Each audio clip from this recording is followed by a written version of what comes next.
What if a single decision sent an entire nation into a tailspin, upending fuel prices, threatening jobs, and shaking global stability all at once? That's exactly what happened when Canada, long viewed as an unshakable pillar of North American energy, suddenly cut off its most crucial supply lines to the United States. It's not just a headline, it's an economic tremor with the potential to reshape life for countless Americans. For years, people assumed the energy flowing south from Alberta's oil sands and Canadian hydro plants was as certain as sunrise. But assumptions can be deadly, and in this case, they have pushed the US to the brink of a new kind of crisis. Picture going to the gas station tomorrow morning and seeing a price per gallon that makes you do a double take. Maybe it's $1 higher than the week before, maybe more. That's not a far-off doomsday scenario. It's happening right now in pockets of the country, and it could go nationwide soon. What changed? In the span of just a few months, Canada finalized a series of major trade deals with global heavyweights across Asia and Europe. With those arrangements locked in, Canada no longer needed to focus on meeting US demands. And as soon as the first pipeline started diverting oil east and west instead of south, the United States woke up to a harsh new reality. It's not simply about oil either. American power grids depend on Canadian hydroelectricity in states like New York, Michigan, and parts of New England. Even more reliant are industries that burn natural gas around the clock, from chemical plants to automakers.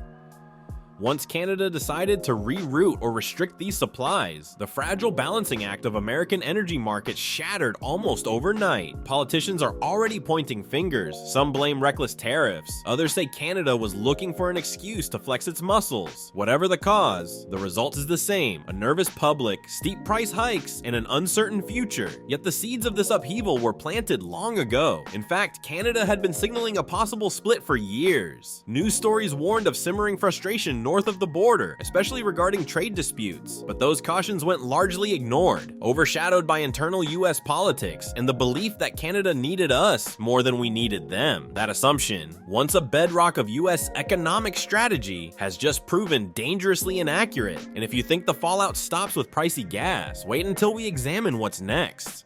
For decades, the United States and Canada seemed like ideal teammates when it came to energy. Abundant Canadian resources and a sprawling pipeline network kept refineries in the Gulf Coast humming. In return, the US offered a massive market right across the border. No international ocean shipping needed, no complicated trade routes with nations halfway around the world. It all felt safe and predictable, but the exterior harmony hid cracks that had been widening for a long time. Over the years, various US administrations rolled out protectionist measures on items like lumber, aluminum, and steel. Canadian leaders complained, but little changed. Publicly, most politicians in Washington viewed Canada as too deeply dependent on the American market to pose any real threat. With so many cross-border highways, storage facilities, and specialized refineries designed specifically for Canadian crude, it was easy to assume Canada had no real alternatives. That assumption turned out to be a serious error in judgment. Observers say the first tremors appeared when Canada began quietly investing in export terminals on both coasts. These ports, outfitted for massive tankers, were originally described as part of long-term diversification. Few in Washington paid much mind to these expansions, chalking them up to routine infrastructure improvements. Yet behind the scenes, Canada was lining up potential clients from countries that would pay a premium for a stable oil and gas supply. Asian powers, especially China, were searching for ways to cut dependency on the Middle East. Europe was increasingly suspicious of reliance on energy from Russia. Canada saw a golden opportunity. Eventually, smaller skirmishes over the tariffs and trade blossomed into a bona fide rift. Diplomatic scuffles escalated,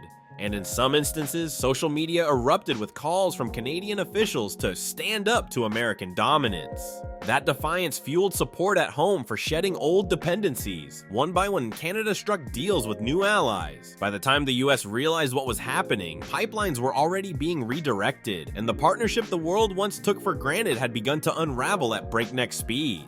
Tensions between Washington and Ottawa had been simmering for a while, but the boiling point arrived when the US imposed a fresh set of tariffs on key Canadian exports. This decision, meant to protect certain American industries, enraged Canadian trade representatives. Initially, they tried quiet negotiations behind closed doors. Nothing changed. Tariffs stayed in place, and the US seemed confident Canada would simply accept the terms. But Canada had grown tired of a relationship that felt lopsided. Rumors circulated that the top brass in Ottawa believed they had given the US a preferred customer treatment for too long. They were shipping resources south at rates that often undercut what they could earn on global markets, hoping that loyalty would sustain a stable partnership. Instead, they felt disrespected by repeated trade barriers. That was the instant Canada hit the gas on finalizing new trade alliances, and from that moment forward, the slow drip of Canadian oil into American markets began to dry up quickly. While some describe Canada's exit as impulsive, officials in Ottawa insist it was methodical and data-driven. They had the numbers to show that forging closer ties with nations hungry for resources, India, China, Japan, various European countries, would benefit Canada in the long run. In fact, by shifting away from the US, Canada stood to gain leverage, reduce political headaches, and command better prices. Tariffs might have been the straw that broke the camel's back, but the plan to pivot was already in motion. As those exports redirected, the United States found itself scrambling for replacements. Not only did the US lose a primary supplier, it lost a friendly, relatively safe one. Canada's infrastructure was modern, and its political system was stable compared to other oil-producing regions. Now, American refineries must negotiate with nations where geopolitical risks run higher and shipping routes are far more complex. That means higher prices, greater vulnerability, and fewer guarantees. Meanwhile, the debate over whether the tariffs were worth it rages on. Some lawmakers defend the policies, saying they were trying to protect American jobs. Others argue the costs now dwarf any benefits. Whichever side you take, the bottom line is undeniable. The rupture caused by one big miscalculation is reshaping the landscape of North American energy, possibly for good.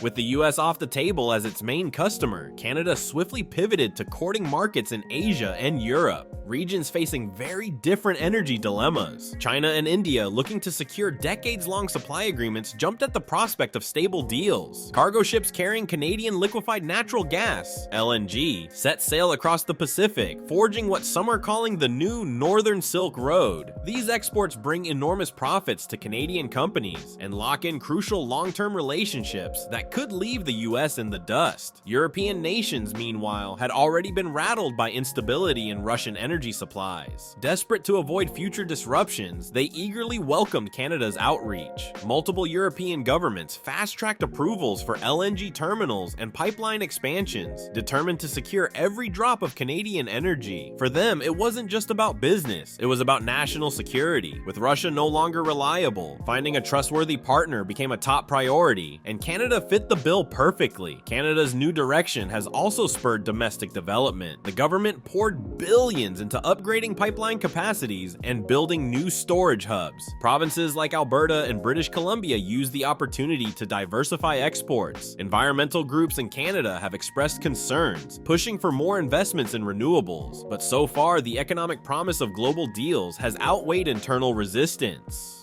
All of this leaves the United States in a precarious spot.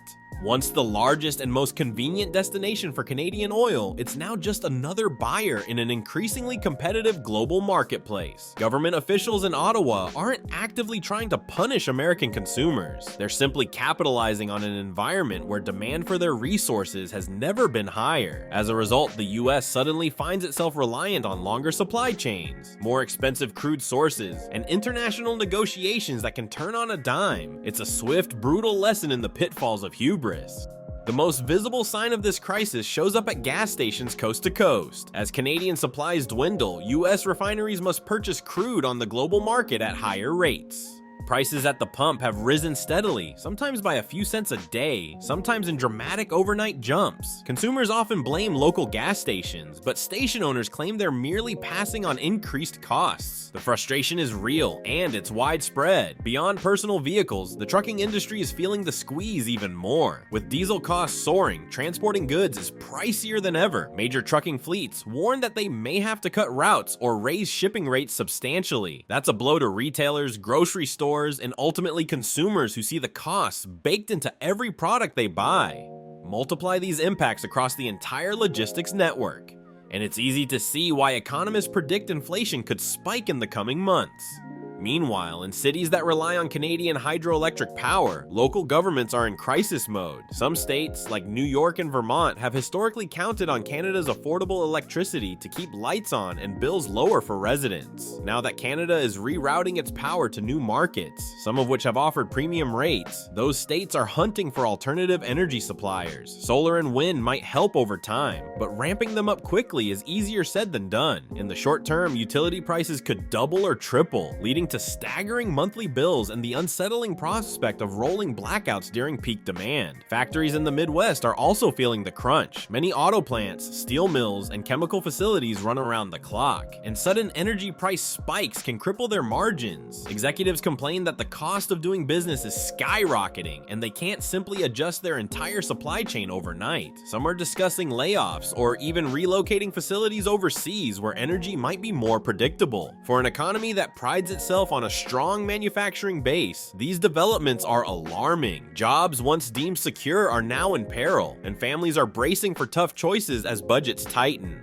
Inside the corridors of power in Washington, D.C., the atmosphere is tense and chaotic. Lawmakers scramble between committee hearings and backroom meetings, each one weighed down by constituents' complaints about inflation and job losses. Energy executives are receiving late-night calls from cabinet officials, all of them asking the same desperate question: how do we fix this before it gets worse? One camp in Congress pushes to restore trade ties immediately, urging a repeal of tariffs on Canadian goods to persuade Ottawa to reopen the pipeline flows. They argue that the US made a critical miscalculation and needs to swallow its pride for the sake of economic stability. Another faction insists domestic drilling must expand right away, proposing legislation to fast-track new permits. They say it's time for American energy independence, even if it means rolling back environmental regulations. Caught in the middle are the lobbyists who represent oil, gas, renewable power, and manufacturing interests. Many see an opportunity to reshape policy in favor of their clients. Fossil fuel lobbyists want immediate permission for more drilling, while green energy advocates argue for a crash program to boost solar, wind, and nuclear infrastructure to reduce reliance on oil altogether. The clash of interests creates gridlock, days turn into weeks, and still no cohesive plan emerges. Meanwhile, the White House tries to project confidence, making public statements about pursuing all options to stabilize energy markets. But behind closed doors, staffers are open about how monumental a task this truly is. Canada has moved on, forging new partnerships that are not easily undone by a few phone calls or favorable deals. Even if the US drops tariffs, Canada might not shift exports back because the global market is offering higher prices and fewer political complications. In short, Washington's go-to solutions, threats of sanctions, warnings of economic retaliation, don't carry the weight they once did. The government is learning a hard lesson. Once a trusted supplier diversifies, you can't always bring them back on your own terms. While the US wrestles with the fallout, Canada is experiencing what some analysts call an economic renaissance. Flush with new global contracts, Canadian energy companies, both private and government affiliated, are enjoying record profits. Provinces that traditionally specialized in oil, natural gas, or hydropower have gained outsized influence. With demand surging worldwide, Canada is now more than just a convenient neighbor to the US. It's a rising juggernaut in the international arena. Investment funds are pouring into pipeline expansions across northern and western Canada. Some are designed to move oil to the Pacific coastline, where supertankers can ship it to Asia. Others head east, linking to transatlantic routes bound for Europe. Meanwhile, new liquefied natural gas terminals are under construction, each one capable of sending massive quantities of LNG to countries hungry for stable energy supplies. And because Canada is viewed as politically stable and relatively low risk, foreign investors are racing to partner in these projects. Canada's portfolio isn't limited to fossil fuels. The country has long harnessed large-scale hydroelectric plants, and it's now scaling up wind, solar, and even experimental tidal energy. Diversification is the name of the game, and it's giving Canada leverage in multiple sectors. If crude oil demand falls due to climate concerns, Ottawa can pivot to cleaner energy. If LNG becomes the world's next mainstay fuel, Canada has terminals ready to go. This flexibility stands in stark contrast to the US, where policy swings often slow down new developments. Furthermore, Canada has quietly built alliances beyond just Europe and Asia. African nations seeking investment and technological support for their emerging energy markets have signed memoranda of understanding with Canadian firms. Latin Latin American countries wanting to upgrade their grids or explore joint ventures are also knocking on Canada's door. Bit by bit, Canada is transforming from a resource exporter overshadowed by the US into a global heavyweight whose influence reaches around the planet. For some Canadians, the shift is long overdue. They see this new era as one where Canada is no longer taken for granted by bigger economies. For the United States, however, it's an unsettling wake-up call that the old dynamic where American consumers called the shots and Canada provided cheap resources may be gone for good.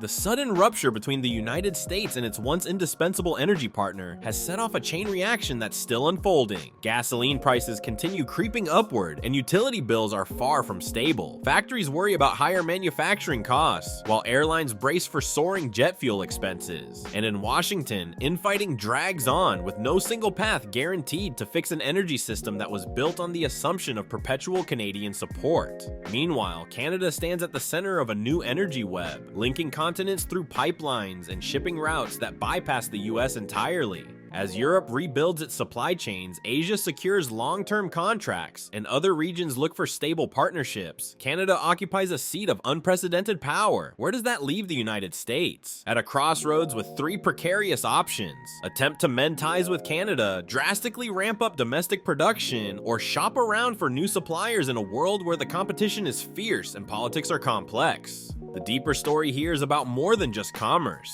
Energy is the lifeblood of modern society. Transportation, industry, healthcare, national security, all of it depends on a consistent flow of resources. Losing a key supplier triggers shockwaves in every corner of daily life, from the price of a gallon of milk to the reliability of the local power grid. This crisis reveals just how fragile energy networks can be if they rest on outdated assumptions. Will the US manage to pivot quickly enough to stave off the worst economic consequences? Or is this the beginning of a long, steep decline in its global influence? Particularly if it struggles to secure reliable energy sources at home or abroad. As families grapple with higher costs and businesses weigh layoffs or relocations, these questions loom larger by the day. The fact that a single rift between neighbors could prompt all this suggests we may be witnessing the dawn of a new era, one in which Canada emerges as a guiding force and the United States realizes, perhaps too late, that the world has shifted under its feet. One thing is certain, this crisis isn't just a fleeting headline. It's an enduring test of how the US will adapt, compete, and collaborate in a future where energy supplies grow more precious by the year. If Canada's bold move has taught us anything, it's that no partnership is eternal, and no nation is guaranteed a monopoly on stability. Whether this is the start of a permanent overhaul of global energy dominance, or simply a temporary shock that forces the US to reshape its strategies, only time will tell. For now, Americans are left grappling with rising costs and a sobering new truth. Canada has shown that being a neighbor doesn't always mean being a captive supplier. And as the pieces of this puzzle keep shifting, the entire world will be watching to see how the United States responds, and whether it can still write its own destiny in the age of unpredictable energy markets.